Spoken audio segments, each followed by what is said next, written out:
أعوذ بالله من الشيطان الرجيم بسم الله الرحمن الرحيم الحمد لله رب العالمين صلاة والسلام على أشرف المرسلين وآله وصحبه أجمعين اللهم بارك لنا في شيخنا محمد فوزي كركري قدس الله سره الشريف آمين. Salam alaikum. Donc on continue cette vidéo sur la série Une voix véritable. Donc c'est pour vous parler et vous témoigner encore une fois parce qu'il n'y a rien de mieux que les témoignages. Donc de certaines choses qui me sont arrivées avec Sayyidina Cheikh. Et le sujet, ça va être en fait de parler du fait que le Cheikh connaît l'intention cachée du disciple. Donc on peut directement s'hérisser les poils et dire oui, il n'y a que Allah qui connaît les intentions. Mais encore une fois, il faut partir déjà du principe que si le Cheikh connaît les intentions, cela lui provient d'Allah subhanahu wa ta'ala, tout simplement. Donc il n'y a pas à chercher autre part. Et donc ça doit être une base chez chaque personne de toujours envoyer les choses et les bienfaits à Allah subhanahu wa ta'ala. Et donc, et d'ailleurs si le cheikh ne connaîtrait pas les intentions du disciple, comment pourrait-il l'éduquer? Comment pourrait-il lui faire voir comme un miroir ses maladies cachées? Et donc qui dit maladie cachée dit intention pervertie ou intention qui n'est pas totalement dirigée vers Allah subhanahu wa ta'ala. Et donc il est primordial pour un cheikh éducateur d'avoir le dévoilement ou bien comment dire autrement l'inspiration sur l'intention qu'a telle ou telle personne qui désire cheminer, bien sûr. Parce que si on ne connaît pas l'intention, on ne peut pas purifier cette intention-là. Et donc c'est ce qui m'est arrivé avec Sidi Cheikh Mohammed Fawzi Karkari Qaddasallahu Sirah al-Sharif. À plusieurs reprises, il m'a fait part de mon intention et il m'a montré quelle était mon intention et il m'a montré comment changer cette intention-là. Et donc par plusieurs épisodes, ça m'est arrivé. Je ne vais pas les mentionner parce que c'est des choses qui sont quand même assez personnelles. Et par contre, je vais partager un autre épisode qui montre aussi, au-delà de l'intention, que le cheikh a un œil toujours sur son disciple. Donc il a un œil sur lui pour savoir ce qu'il fait, pour savoir s'il est dans le bon chemin ou pas. Parce qu'encore une fois, c'est un cheikh éducateur et donc il doit avoir toujours un œil sur son disciple. Et donc, une fois, j'étais dans mon appartement, en dehors de la Zawiya al-Alwi.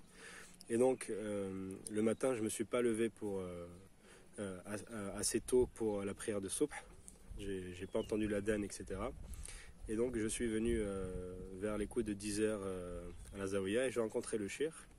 Et c'est le cheikh en fait, je lui ai demandé quelque chose. Je lui ai demandé si je pouvais organiser des réunions de dhikr dans mon nouvel appartement. Et le cheikh me regarde et me dit « À quelle heure tu as prié Subh ce matin ?» Alors que c'est une question qu'il ne me pose jamais. Et je lui ai dit, c'est cher, j'ai pas entendu le réveil, etc. Et j'ai dormi tard et j'ai prié après Shuruq, ce qui est interdit. Mais bien sûr, c'était pas fait exprès, c'était vraiment un moment de faiblesse que j'ai eu. Et voilà, bon, ça arrive à tout le monde. Et à ce moment-là, il me regarde et il me dit, tu pries même pas le subh à l'heure et tu veux organiser des réunions de dhikr chez toi. Et à ce moment-là, je le regarde, je baisse les yeux et j'étais dégoûté et je pars. Et des épisodes comme ça, il y en a vraiment plein. Et chez tous les disciples. Et en fait, c'est juste pour te montrer que le cheikh t'observe et prend soin de toi, parce que le fait de t'observer, de savoir ce que tu fais, c'est comme ça qu'il va pouvoir t'éduquer et te recadrer. Et en fait, et par cette action-là en fait, que le cheikh m'a fait, j'ai vraiment, je pense, presque plus jamais raté la prière de Subh. Genre, j'ai vraiment toujours prié à l'heure depuis, parce que ça m'a donné une bonne leçon en fait. Quand ça descend en fait dans le monde physique comme ça, où tu vas pas attendre au jour du jugement que Allah te dise oui, à ce moment-là tu as pas prié à l'heure, etc. Comme tu as un cheikh éducateur et qui est apte à avoir des dévoilements sur ton état et qu'il te surveille, mais il te le dit ici-bas pour que justement que tu n'aies pas à en rendre compte dans l'au-delà. Et c'est vraiment un bienfait, parce que comme je vous l'ai dit, ça m'a permis je pense, après je sais pas, mais de presque plus rater Salat al-Subh, subhanallah. Et donc voilà, c'est pour vous montrer que un véritable cheikh éducateur, il sait tous les états que traverse son disciple, il sait tous les péchés qu'il fait, toutes les bonnes actions qu'il fait. Si ces actions, il le fait lillah, s'il le fait pour la face d'Allah, s'il le fait pour les récompenses, s'il le fait pour ça, s'il le fait pour ça. Vraiment, Allah lui permet de voir l'intention du disciple pour pouvoir justement le guider et le rectifier si son intention n'est pas bonne. Et par exemple, pour donner un autre exemple, à un moment donné, j'avais une forte force spirituelle et je faisais beaucoup de dhikr la nuit. Mais malgré cela, la vision de la lumière n'augmentait pas pour autant. Et j'ai posé la question à Sidi Chir, et je lui ai dit pourquoi, malgré tout ce que je fais, etc., je ne vois pas plus de lumière. Il m'a dit parce que tu ne fais que te fatiguer. Donc à ce moment-là, c'est bien un dévoilement sur l'intention, sur comment le disciple pratique le dhikr, etc. Et il me dit tu ne fais que te fatiguer parce que la recherche du dhikr, le dhikr en lui-même, c'est pas un but. C'est un but si tu cherches les récompenses derrière le dhikr là. Mais si tu cherches la face d'Allah, c'est ça le but. Le dhikr, c'est un moyen pour atteindre la présence d'Allah subhanahu wa ta'ala.